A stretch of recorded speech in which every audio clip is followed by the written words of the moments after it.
দেখে কি কিছু বোঝা যাচ্ছে? কি বলুন তো? গরম ভাতে ২ টা হলে মন্দ হয় না। আরে না, না, চিতল মাছের মুইঠা না। এটা লইট্টা মাছের মুইঠা, মানে লোটে মাছ।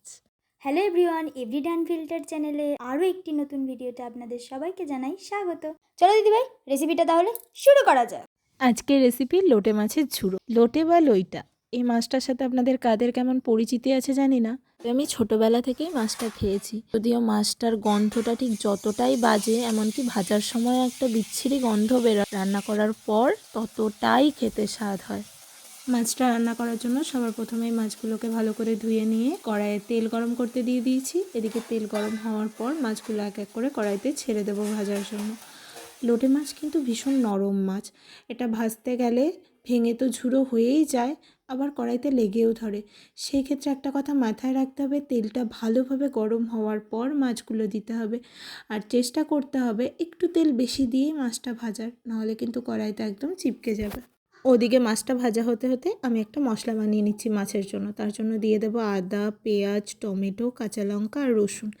এইগুলো ভালো করে পেস্ট করে নেব। পেস্ট করে নেওয়ার পর তার সাথে মিশিয়ে দেবো একটু ধনিয়া গুঁড়ো, জিরে গুঁড়ো ছিল তাই আমি জিরে গুঁড়ো দিয়ে দিয়েছি, আর একটু মৌরি। আরও একবার সবগুলোকে একসাথে পেস্ট করে নেব।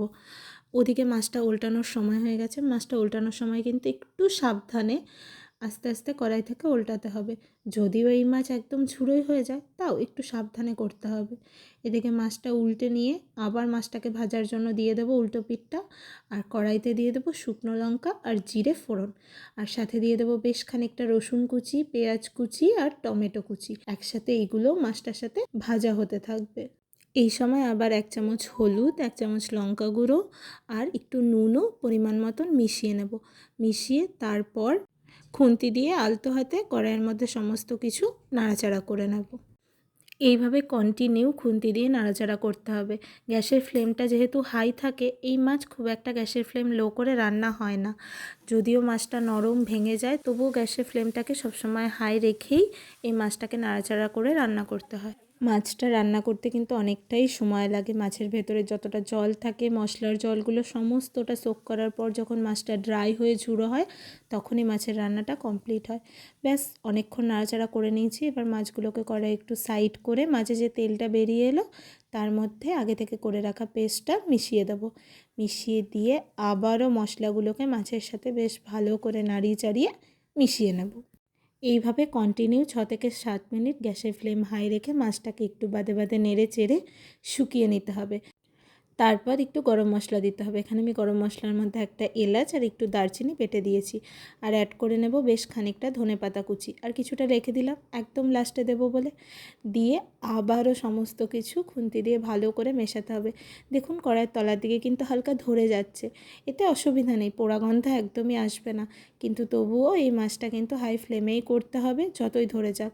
খুন্তি দিয়ে বারবার নেড়ে চেড়ে এটাকে রান্না করতে হবে। আস্তে আস্তে যখন এইরকম কালারটা চেঞ্জ হয়ে যাবে, একটু কালচে ভাব চলে আসবে আর শুকনো শুকনো হয়ে যাবে, তখন বুঝে নেবেন রেডি লোটে মাছ।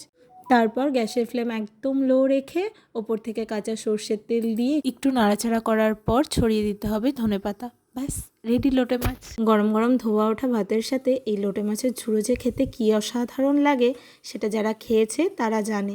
কিন্তু যারা এখনও কোনো দিন খাননি লোটে মাছের ঝুড়ো, তাদের কাছে আমার অনুরোধ রইল বাড়িতে অন্তত একটা বার বানিয়ে খেয়ে কমেন্ট বক্সে জানাবেন কেমন লাগলো।